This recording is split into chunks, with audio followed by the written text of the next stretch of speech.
नमस्कार, मयुरी किचनमध्ये तुमचं स्वागत आहे. छोले पुरी आपण बघत आहोत. चला तर मग सुरुवात करूया.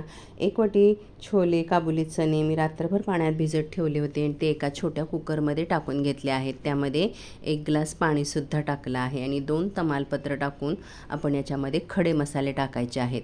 इथे मी 2 दालचिनीचे तुकडे, 3-4 काळी मिरी, 2 लवंगा आणि 1 मसाला वेलची अशा जाळी असलेल्या डब्बीमध्ये टाकून घेतले आहेत आणि ते मी चण्यासोबत टाकणार आहे. तुम्ही छोट्या पातळ कपड्यामध्ये हे सगळं टाकून गाठ मारून तुम्ही याच्यात ठेवू शकता. याच्यामुळे चण्यांना खूप सुगंध छान येतो आणि भाजीसुद्धा टेस्टी होते. कुकरच्या आपण 4-5 शिट्ट्या करून घ्यायच्या आहेत. कुकरच्या शिट्ट्या होत आहेत तोपर्यंत आपण पुढची तयारी करूया. लोखंडी तव्यात मी 2 चमचे तेल टाकून एक मोठा कांदा उभे काप करून छान परतून घेतला आहे. तो तांबूस झाला की त्यामध्ये थोड्या तिखट मिरच्या आणि थोड्या काश्मीरी मिरच्या टाकल्या आहेत. आता या तिखटाचं प्रमाण तुम्ही कमी जास्त करू शकता, कारण आपण पुढे जाऊन याच्यामध्ये मसालेसुद्धा टाकणार आहोत. मिरच्यांसोबत 5-6 लसणाच्या पाकळ्यासुद्धा टाकल्या आहेत आणि त्यासुद्धा छान परतून घ्यायच्या आहेत. एका टोमॅटोचे उभे कापसुद्धा छान परतायचे आहेत. सर्व मसाला छान परतून घ्यायचा आहे.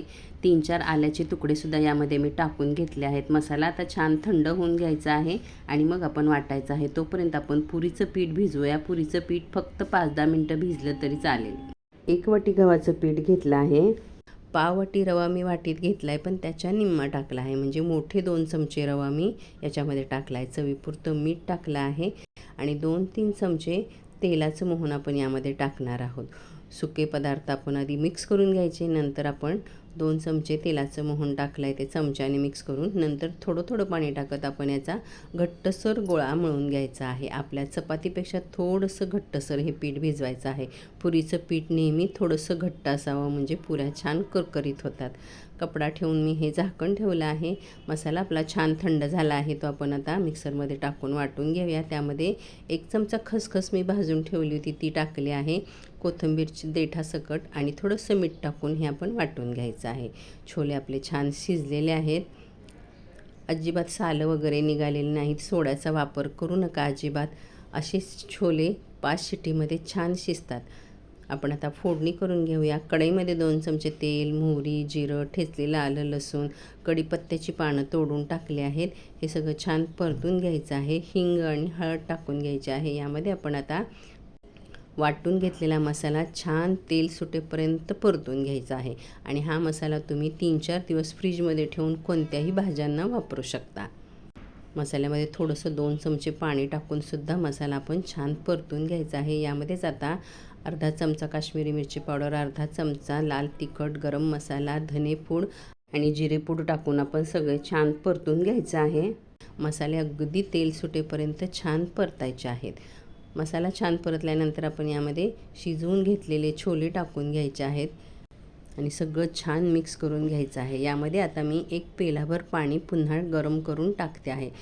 छोल्यांचा थोडासा रस्सा असेल तरच आपल्याला खायला मजा येते. खूप दाटसर असे ठेवायचे नाहीत. यामध्ये मी चवीपुरतं मीठ टाकलं आहे. टोमॅटोला खूप आंबटपणा नसतो आजकाल, म्हणून मी 4-5 कोकम भिजत ठेवले होते. त्याचं पाणी देखील टाकलेलं आहे. यामुळे आंबटसर अशी छान चव येते.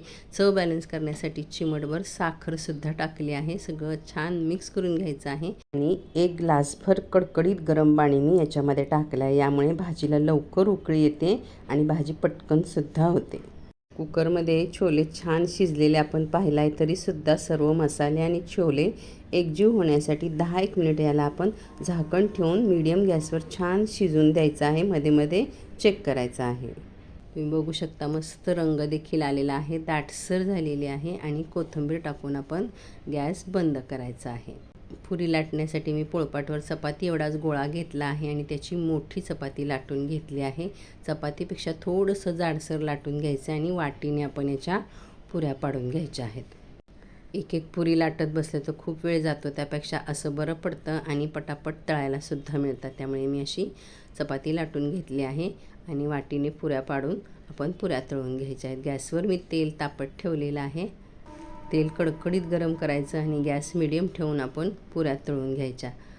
मस्त टम्म अशा पुऱ्या फुगतात. थोडासा रवा टाकल्यामुळे पुऱ्यांना खूप छान खसखशीतपणा येतो, लवकर नरमसुद्धा पडत नाहीत आणि चवीलासुद्धा छान लागतात. त्यामुळे छोले पुरी खायची असेल किंवा कोणत्याही पुरी बनवायची असेल तर थोडासा रवा हा टाकायचा, बारीक रवा टाकावा, म्हणजे तो छान गव्हाच्या पिठासोबत मिक्स होतो आणि पुऱ्या लवकर नरमसुद्धा पडत नाहीत. आपण पटापट पुऱ्या तळून घ्यायच्या आहेत. कढई मोठी असेल तर एकदम 4-5सुद्धा टाकू शकता. छोले पुरी आपली तयार झालेली आहे. तुम्ही कोणत्या पद्धतीने छोले बनवता हे सुद्धा कमेंट करा.